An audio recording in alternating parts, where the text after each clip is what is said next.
All right, so are you ready to like dive into some pretty wild stuff? Yeah. You sent over those excerpts from a couple of books. Okay. One called oceanoffpdf.com for the Krystal River Dance transcript, Azotania de etupa.pdf. Mm-hmm. And then the other one was document.pub Voyagers, Volume I, The Secrets of Amenti, 2 in B SPID, 97806928455523.pdf. Right. And I got to say, it's a seriously fascinating blend of like spirituality, Yeah. ancient civilizations, Mm-hmm. and almost like alternative history or like forbidden knowledge. Yeah. It's the kind of stuff that really makes you question everything you thought you knew. Oh, absolutely. It's definitely thought-provoking. Yeah. And what I think is really intriguing is how these sources kind of weave together all these complex concepts, like Yeah. crystal energy and planetary grids, DNA activation, Yeah. and even the idea that humanity could potentially ascend to like a higher level of being. Right. But then they also hint at like possible threats from otherworldly forces, Oh, yeah. which adds another layer of intrigue to it all. Yeah, for sure. For sure. And, you know, there are a few themes that kind of jump out at you right away. Yeah. This idea of forbidden knowledge Mm. and the potential for us to access powers and abilities that are, I don't know, beyond our current understanding. Yeah. But why don't we start with something a little bit specific Okay. that I noticed in the first source, Sure. which is this aquamarine crystal. Right. It's described as being conscious Wow. and connected to something called the aquaphorian shield. That's pretty amazing in itself. I know, it's pretty mind-blowing. Yeah, most people think of crystals as just pretty rocks. Right. But these sources are suggesting that they're much more than that, Yeah. that they have a much deeper significance. Yeah. This aquamarine crystal, for example, Yeah. it's described as a kind of energetic key or gateway. Okay. And the fact that it's connected to something called incarnates Right. really suggests that there's a link between physical beings like us Yeah. and some kind of higher realm or dimension. Yeah. And then there's that detail about people feeling a fuzziness when they touch the crystal. Oh, yeah. It's like it's vibrating with some kind of unknown energy. Right. It's like some kind of energetic exchange is happening. Right. If you can imagine this crystal acting as a conduit, Mm. allowing energy to flow between dimensions. Okay. Maybe that's what people are sensing when they feel that fuzziness. Wow. That's sending chills down my spine. Yeah. And speaking of energy and connections, Yeah. these sources also mention these things called Cathara grids Right. and crystal code structures. Yeah. It's like we're talking about blueprints for both the physical and the energetic maps of reality. Exactly. Yeah. I mean, it's like looking at the source code of the universe. Yeah. Think of Cathara grids as like this universal energy matrix, Okay. kind of like an invisible web that connects everything in the cosmos. Right. And then Cris codes are like specific instructions or patterns that are embedded within this matrix. Okay. It's the underlying code that shapes reality as we know it.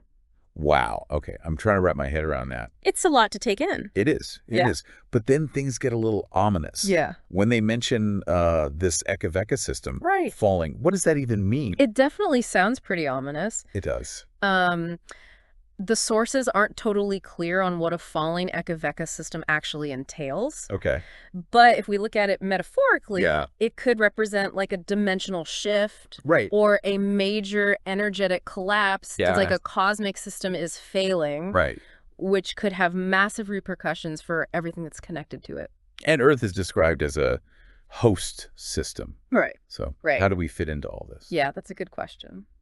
And what about that accordion matrix we were talking about before? Don't worry, we'll circle back to those points as we go deeper. Okay. It's like putting a puzzle together. Okay. We got to examine each piece before we can see the whole picture. Right. But for now, let's shift our focus to something maybe a little less abstract. Okay. The Halls of Amenti, Okay. which the second source describes in detail. Right. And it connects this concept to the idea of soul ascension and the evolution of consciousness. Okay, that sounds a little more down to earth, Yeah. so to speak. Yeah. So it describes these halls as being located in the Earth's core, Right. like some kind of interdimensional portal. Mm-hmm.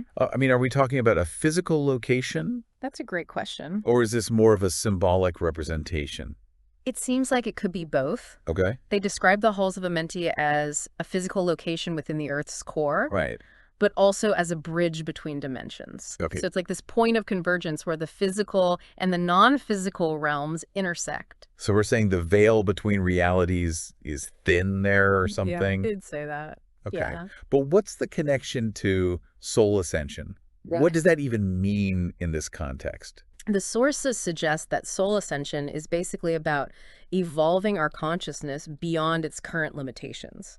Okay. It's about moving from a purely physical, ego-driven state of being Yeah. to a more expanded, multidimensional state of awareness. Okay, I understand. Yeah. So how did the halls of Amenti fit into that process? They're described as a gateway to higher realms, Okay. a place where souls can undergo initiation and transformation. Okay. It's almost like a cosmic training ground where we can shed our limitations Right. and embrace our true potential. So it's like a cosmic boot camp for the soul.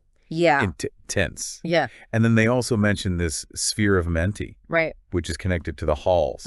What's the deal with that? The sphere of Amenti is depicted as a kind of energetic reservoir or blueprint for creation. It's said to contain like all the knowledge and wisdom of the universe. Okay. And it plays a key role in this process of soul ascension. So are we talking about actually traveling to the halls of Amenti Well, to access this knowledge? Or is there another way? the sources suggest that the journey to the halls of Amenti can be both literal and metaphorical. Okay. It's about exploring the depths of our own being, but also potentially accessing these places energetically through things like meditation, visualization, and other spiritual practices. Okay, that's a little more reassuring. Yeah. So soul ascension is about evolving our consciousness and accessing these higher realms. Right. But how does that actually work? Well, What are the mechanics of it? the sources suggest that ascension involves DNA activation Okay. and the lifting of seals within our energetic bodies. So DNA activation. Yeah. We're talking about something that's actually happening within our physical bodies then. It seems that way. Okay. The sources describe DNA as more than just a blueprint for our physical form. Right. They suggest it's also a template for our consciousness. Yeah. And that by activating dormant DNA strands, we can actually unlock hidden aspects of ourselves and connect to higher levels of awareness. Wait, DNA strands? Yeah. As in more than just the two we're familiar with. Exactly. The sources suggest that humans have the potential for 12 DNA strands, not just the two that are currently active. Okay. And each strand is associated with specific abilities and levels of consciousness. So activating those other strands would be like switching on new features in our operating system. Kind of like that, yeah. This is starting to sound a little bit like science fiction. It's pretty mind-blowing stuff. But what about the practicalities of it? Yeah. How do we actually activate these dormant strands? Well, that's where things get really interesting. Okay. The sources talk about specific practices and techniques that can actually stimulate DNA activation. Right. But before we get into that, there's another concept we need to explore, which is the concept of root races and their connection to the evolution of human consciousness. Root races. This sounds like we're going even deeper down the rabbit hole. Oh, yeah, we're just getting started. All right, I'm ready. What are these root races? Yeah. And how do they relate to us? Think of root races as different stages in the evolution of humanity. Okay. Each race represents a distinct level of consciousness and a particular set of abilities. Right. It's like a grand evolutionary ladder, with each root race kind of climbing higher and further developing their potential. Okay, so I'm picturing this vast timeline of human evolution with these different root races emerging and evolving over millennia. That's a good way to visualize it. But what are some examples of these root races? Okay, so the sources mention several, including the Lumerians, Alanians, and Aryans, each with their own unique characteristics and roles in the grand scheme of things. For example, the Lumerians are described as being highly intuitive and connected to nature. Interesting. While the Alanians are depicted as master builders and architects. So each root race contributed something specific to the development of humanity. Yeah. And we modern humans are like the culmination of all these previous races. That's one way to look at it, yeah. Okay. We carry within us the genetic and energetic legacies of all the root races that came before us. Just like we're a tapestry woven from the threads of our ancestors. That's a beautiful way to put it. Yeah. But where are all these other root races now? Well, did they just disappear? The sources suggest that some root races ascended to higher dimensions, while others may have faced challenges and even extinction. It's a complex and fascinating history. It is. That we're only beginning to uncover. It makes you wonder about all those hidden chapters in human history, doesn't it? For sure. But let's get back to DNA activation. Okay. If we have the potential for 12 DNA strands, and activating them leads to higher consciousness, is there something guiding us towards that activation? That's a good question. Are we just supposed to figure it out on our own? Well, that's where the Melchizedeks come in. Okay. They're described as a race of beings that are connected to Ascension and spiritual teachings. Right. The Melchizedeks? Yeah. They're mentioned quite a bit in these sources. They are. Are they like benevolent extraterrestrials or something? It's not entirely clear from the sources. They could be extraterrestrial, interdimensional, or even aspects of our own higher selves. Okay. But what's consistent is their role as spiritual guides and teachers. Okay. They're portrayed as holding a vast amount of knowledge about the universe and the path to ascension. So they're like cosmic mentors. Yeah, you could say that. Helping us along the way. Yeah. But then the sources also mention different factions of Melchizedeks. Right. Like the Templar Melchizedeks and the cloistered family of Melchizedeks. It almost sounds like there's some internal conflict or disagreement among them. Yeah, that's an interesting observation. Yeah. And you're right, there are hints of a complex history within the Melchizedek race. Okay. It's not all peace and harmony, apparently. Yeah. There's this mention of a Templar seal, which is described as a genetic frequency block. Okay. That might actually hinder ascension for those carrying it. A genetic frequency block. Yeah. That sounds pretty intense. What does that even mean? Well, the sources are a bit vague on the details. Okay. But it seems that this Templar seal is related to a past conflict or rebellion within the Melchizedek race. It's like a legacy of that conflict that's still affecting us today. Wow. And it seems to be connected to certain lineages or bloodlines. So it's possible that some people are carrying this energetic baggage. It's possible. From a cosmic battle that happened who knows how long ago. Yeah, it's a fascinating idea. That's pretty wild to think about. But is there anything we can do about it? Why? Can we break free from this Templar seal? The sources suggest that it is possible to overcome these limitations. But it requires conscious effort and a deep understanding of our energetic systems. It's about clearing those blockages and reclaiming our full potential. Okay, so we have these Melchizedeks. Yeah. Some guiding us, some maybe not so much. But what about other forces at play here? Well, the sources mention a race called the Dracos. Are they friend or foe? The Dracos are depicted as a reptilian-like race, described as a hybrid mutation of human ancestors. Reptilian-human hybrids. Yeah. That sounds straight out of science fiction. It does, doesn't it? What kind of impact did they have on Earth's history? Well, the sources link them to events like the Electric Wars, which seem to have been some kind of ancient cataclysm that shaped our planet's past. They're also associated with genetic manipulation and a legacy of distortion within the human lineage. Wow. So they're like the antagonists in this cosmic drama, trying to hold humanity back from reaching its full potential. It's not that simple. While the sources paint them in a somewhat negative light, it's important to remember that they're presenting a specific perspective. The Dracos likely have their own motivations and agendas, which may be different from our own. It's a complex web of interactions and influences. That's a good point. It's easy to fall into that good versus evil narrative. It is. But reality is rarely so black and white. Exactly. Speaking of complex, the sources also mention a frequency fence. And the intervention of a race called the Zetas. Yeah, that sounds like something out of a sci-fi thriller. It does, doesn't it? Yeah. Who are the Zetas? The Zetas are described as a technologically advanced race that has, for reasons of their own, erected this frequency fence around Earth. It's like an energetic barrier that limits our consciousness and prevents us from accessing higher dimensions. Wait, so they're intentionally keeping us trapped in a lower vibration? It seems that way. Why would they do that? Well, the sources suggest a few possibilities. The Zetas may fear humanity's potential. Or they might be trying to control us for their own purposes.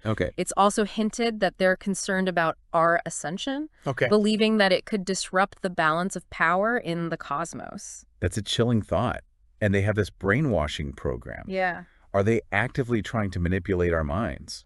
The sources suggest that the Zetas are engaged in subtle forms of manipulation, using technology and psychic influence to shape our thoughts and beliefs. So it's not as overt as like mind control. No. But it's still a form of interference that can keep us from reaching our full potential. Exactly. So it's like this subtle but pervasive form of control. Yeah. Influencing us without us even realizing it. Right. That's unsettling. Right. How do they actually do it, though? Yeah. What are the mechanisms involved? The sources mention technologies that can manipulate electromagnetic fields and influence brainwave patterns. Right. They also describe the Zetas as being skilled in psychic techniques, able to implant thoughts and emotions into our subconscious minds. Okay, now I'm starting to feel a little paranoid. Yeah. Are there any signs we can look out for in our daily lives? That's a great question. That might indicate this manipulation is happening. And while it's difficult to pinpoint specific signs, the sources suggest that becoming more aware of our thoughts and emotions is a good starting point. Right. If you're constantly feeling anxious, fearful, or disempowered, it could be a sign that something is influencing your energy field. So it's about paying attention to our inner state, becoming more mindful of what's happening within us. Yeah. But with all these external forces trying to control us, right, is there any hope? Well, is humanity just doomed to be manipulated by these more advanced races? Not necessarily. Yeah. The sources also mention something called indigo children, who are said to be born with a specific genetic imprint that makes them resistant to manipulation and more attuned to higher consciousness. Indigo children. Yeah. Sounds intriguing. Are they like a new generation of humans? You could say that. With special abilities? Yeah, they're often described as having special abilities. Are they going to save us from this cosmic mess? It's not that simple. While the sources depict indigo children as having a crucial role to play in humanity's evolution, they're not necessarily here to save us. They're more like guides, showing us a new way of being and helping us remember our true potential. So they're more like teachers than superheroes? Yeah, more like teachers. But how do they actually differ from other humans? Well, what makes them so special? The sources describe them as having a higher vibrational frequency, which makes them less susceptible to manipulation and more connected to their intuition and spiritual gifts. They're often described as being highly sensitive, empathetic, and creative. So it's like they're wired differently. Yeah, you could say that. Operating on a higher frequency than most humans. Right. But if they're here to guide us, what direction are they leading us towards? Well, that brings us back to the concept of Ascension and the Bridge Zone project, which the sources describe as a plan to help Earth and its inhabitants shift to a higher dimensional frequency. A cosmic upgrade. Yeah, it's like a cosmic upgrade. That sounds pretty ambitious. How does this Bridge Zone project actually work? And what role do the Indigo children play in it? The Bridge Zone project seems to involve aligning our personal energy systems with the Earth's grid and preparing for a shift in consciousness. It's a complex process that involves both individual and collective transformation.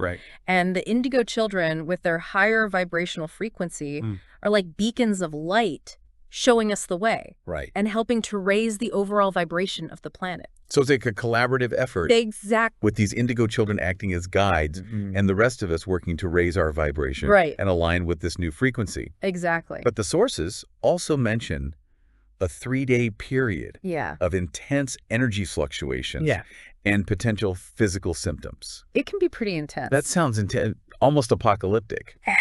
What can we do to prepare for that? Well, the sources suggest that we can prepare ourselves by strengthening our energetic bodies, grounding ourselves in the present moment, and cultivating a deep connection to our inner guidance. They also emphasize the importance of community and support during this time of transition. So it's not about hiding in a bahar and waiting for the world to end. No, it's about actively preparing ourselves, both physically and energetically, and supporting each other through this process of transformation. But is there a specific roadmap we can follow? What are the practical steps we can take? That's where the sources introduce the concept of the science of Keylonta. Okay, Keylonta. Yeah. Now that's a new one. It's a fascinating concept. Okay, I'm intrigued. What exactly is Keylonta? Okay. And how does it help with DNA activation and ascension? Keylonta is described as a system for understanding and manipulating our subtle energy systems. Okay, so we're talking about Keylonta. Yeah. What I'm getting is that it's not just some abstract philosophy. Wow. It's a practical system. Exactly. With real-world applications. Right. But it sounds pretty complex. It is a complex system. Is this something anyone can learn? Yeah. Or does it require years of dedicated study? The sources suggest that Keylonta is accessible to anyone who's willing to put in the effort. Okay. It's about expanding our awareness and understanding how energy works, both within us and in the universe around us. So it's like learning a new language. Yeah. The language of energy. Exactly. But how does understanding this language help with DNA activation? Imagine your DNA as like a complex instruction manual for your entire being. Physical, emotional, spiritual. Keylonta helps you read and understand that manual. It teaches you about the energetic structures that influence your DNA. Like the Cathara grid and the 12 chakra system. The 12 chakras. You mentioned that 5 of them exist beyond our physical body. Exactly. That's a concept I'm still wrapping my head around. It's a lot to take in. What do these non-physical chakras govern? Well, and how does Keylonta help us access them? These higher chakras are associated with aspects of our being that go beyond the physical realm. They connect us to higher dimensions and govern things like intuition, spiritual insight, and our connection to the divine. Keylonta provides techniques like specific meditations and visualizations that allow us to tap into these higher chakras and activate their potential. So it's like we're expanding our energetic anatomy. Exactly. Becoming aware of these subtle energy centers. And learning to work with them consciously. But how does this actually translate to DNA activation? Think of it this way. Understanding Keylonta is like learning the grammar of energy. DNA activation is about using that grammar to write new sentences, new expressions of our being. By working with our chakras and energy systems, we can actually stimulate our DNA and awaken dormant strands. So we're not just at the mercy of our genetics. It seems not. We have the power to influence our own DNA. We do. But what does that look like in practice? Wow. What are some of the specific techniques that Keylonta offers? The sources mention various methods, including breathwork, visualization, and working with sound frequencies.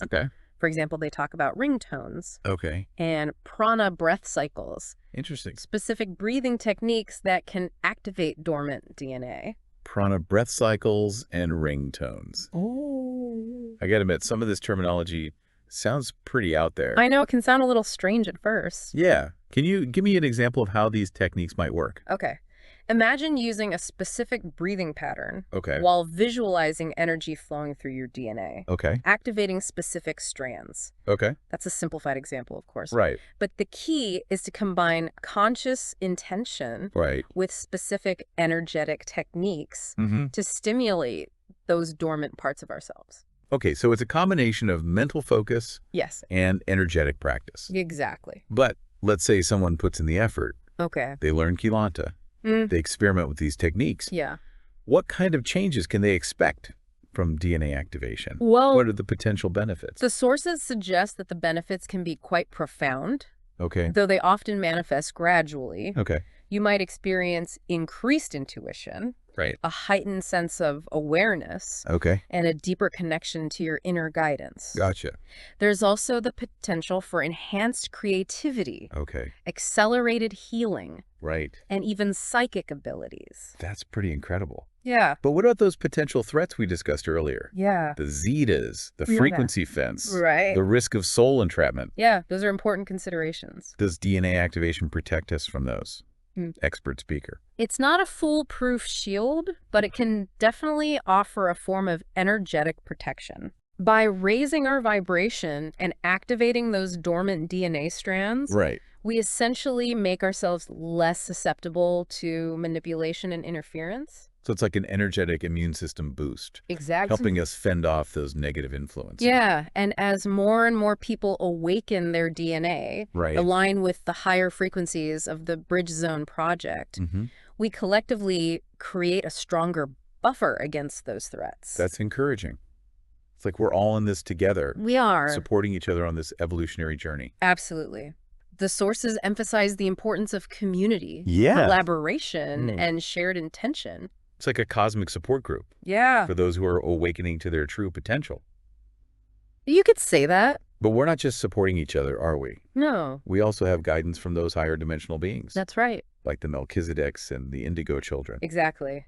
They're acting as guides, right? Mentors and energetic anchors, helping us navigate these challenging times. You know, it's a lot to take in. It is. All this talk of ancient civilizations, interdimensional beings. It's mind-blowing stuff. And the potential for human evolution. Yeah. But at the same time, it's incredibly exciting. It is exciting. It feels like we're standing on the threshold of something truly transformative. It does, doesn't it? It does.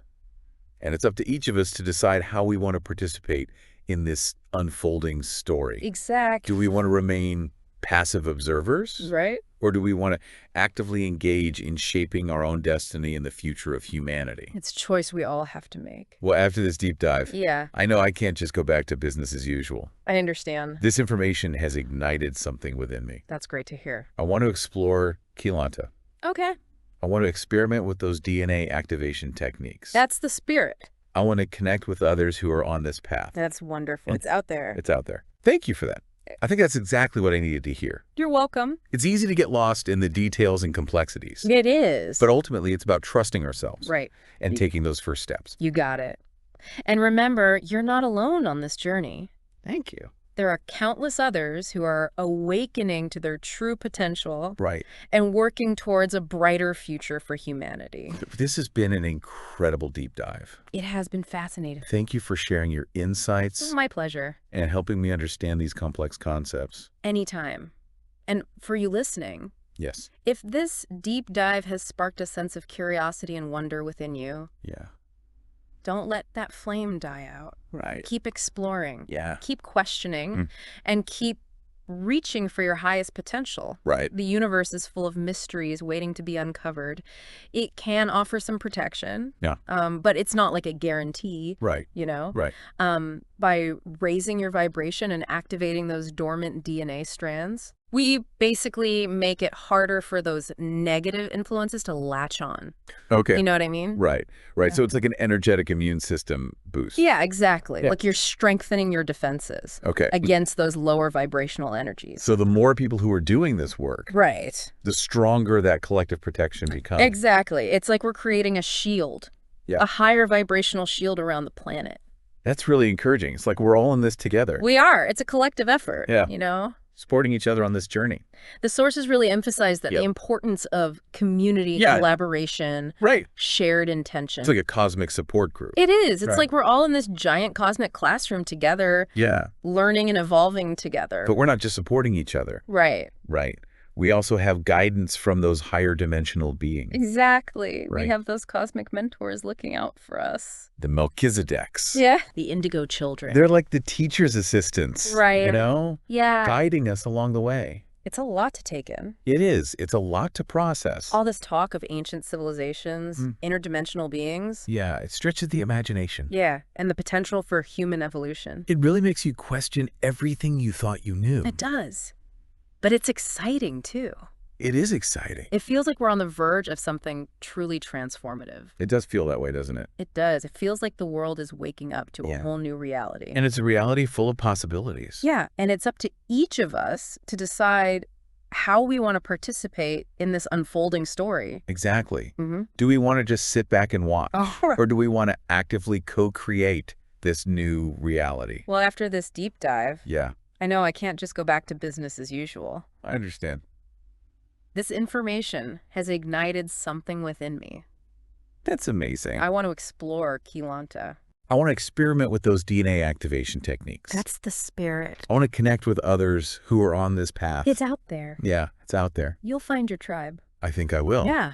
Thank you for that. You're welcome. I think that's exactly what I needed to hear. I am glad. It's easy to get overwhelmed by all this. It is. You know? Yeah. It's a lot to process. A lot to digest. But ultimately, it's about trusting ourselves. That's the key. And taking those first steps. Yeah. One step at a time. One step at a time. And remember, you're not alone. Thank you for that. You have a whole community of like-minded souls out there. This has been an incredible deep dive. It's been a pleasure exploring this with you. Really appreciate you taking the time. Anytime. Yeah. And for those of you listening out there, if any of this has resonated with you, don't let that feeling fade. Right. Keep exploring. Yeah. Keep questioning. Right. And keep reaching for your highest potential. The journey's just beginning. It is.